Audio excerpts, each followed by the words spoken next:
Halo, assalamualaikum warahmatullahi wabarakatuh. Selamat datang di Uduk Channel, teman-teman. Kali ini saya akan membahas tentang rasio sprocket, yang mana sebelumnya banyak sekali dari teman-teman yang bertanya soal, Bang, ini saya punya cranknya 3953, mau saya kasih sprocket 32 atau 34, bisa enggak? Kemudian ada lagi yang bertanya, Bang, sprocket saya 25, mau saya kasih 32, sedangkan crankset saya adalah 5034, bisa apa enggak?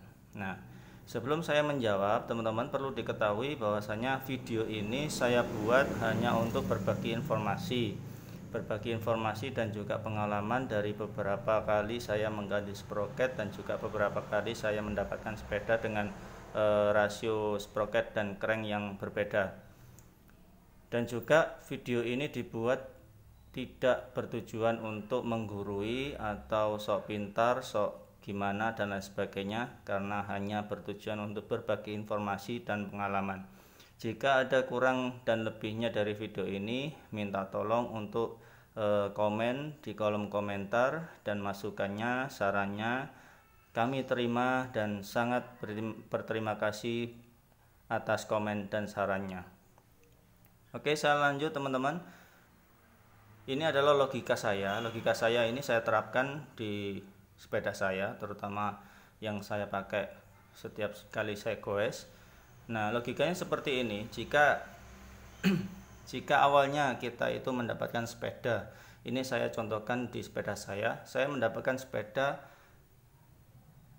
dengan rasio atau komposisi rasio cranksetnya 5034 dan juga sprocketnya 1132. Nah, ini standarnya, artinya ini kan dulu upgrade-nya satu set.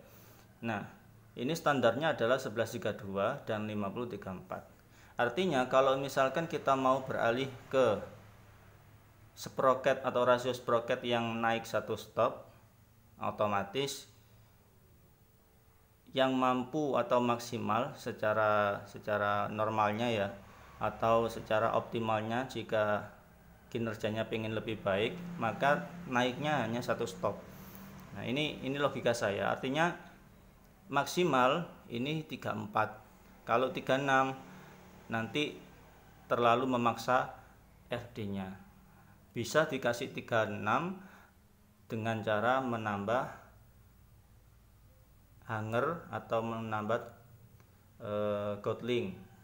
Tapi saya pribadi tidak rekomen untuk itu, karena pemakaian Goldlink itu juga pengaruh pada presisi dari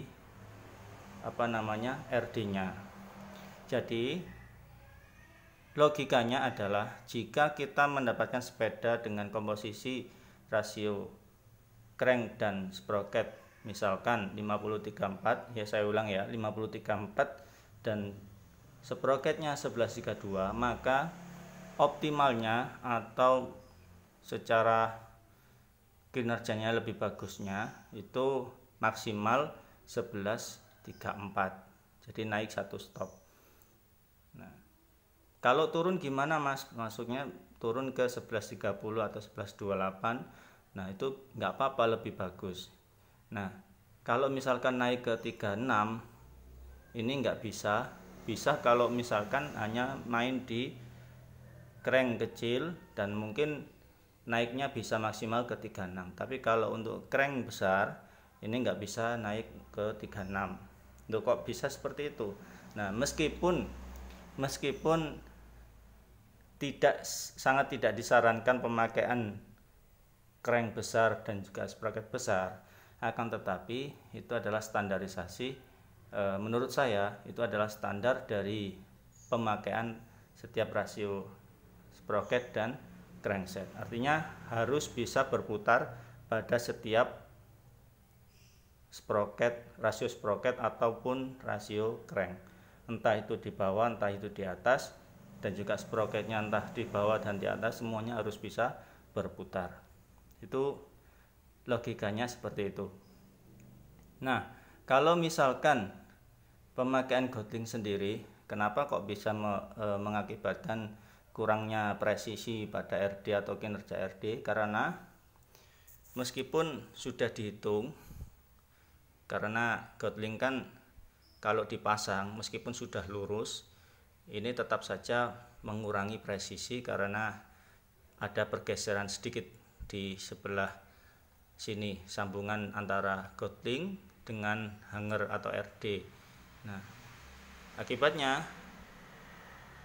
mengurangi presisi, artinya mungkin teman-teman pernah merasakan kok ketika di shift up atau kita naikkan itu terasa rantai itu biasanya nyeret, bahasa Jawanya itu nyeret, jadi nggak bisa langsung berpindah ke gigi atas.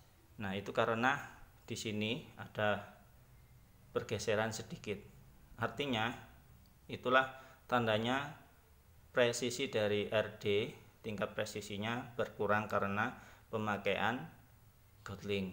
Jadi kalau menurut saya pribadi, hindari untuk pemakaian Gatling. Jadi itulah, ini sebentar lagi saya contohkan untuk pemakaian crank besar dan sprocket besar. Ini karena saya memakai handheld ya, perekamannya pakai handheld, nggak pakai tripod dan lain sebagainya, jadi langsung HP saya rekamkan, jadi otomatis saya ngopernya dioper dulu baru diputar. Yang penting nggak terlalu digenjot. Nah, ini sudah mentok ke 32. Nah,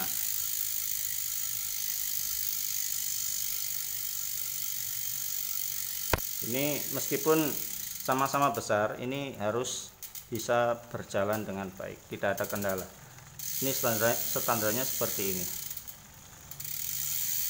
Nah, kalaupun terpaksa teman-teman sudah membeli sprocket misalkan, dicoba saja nggak apa-apa, dicoba kemudian nanti bisa disetting di RD-nya. Jadi ini bisa diturunkan. Nah, alhasil RD-nya ini agak mundur dan bisa membantu rantai untuk bisa naik ke atas dan bisa berputar.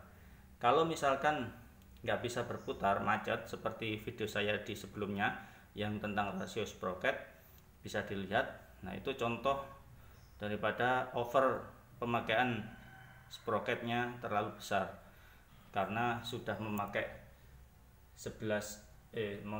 sudah pakai 3953. Nah, sprocketnya pakai 1134 kalau nggak salah. Nah, berhubung ridernya itu sudah tua, usianya sudah tua, maka pemakaian sprocket lebih besar. Nah, demikian teman-teman video dari saya, semoga bermanfaat. Dan sebelum saya tutup, jika kalian merasa video ini baik bagi kalian, jangan lupa untuk dukung channel ini dengan cara klik like, subscribe, dan komen. Serta jika kalian mempunyai saran atau kritik, bisa diketikkan di kolom komentar. Terima kasih atas perhatian dan semuanya. Saya ucapkan terima kasih dan teriring doa. Alhamdulillah, jazakumullah khairan. Semoga kalian mendapatkan kebaikan dari Allah. Dari saya, assalamualaikum warahmatullahi wabarakatuh.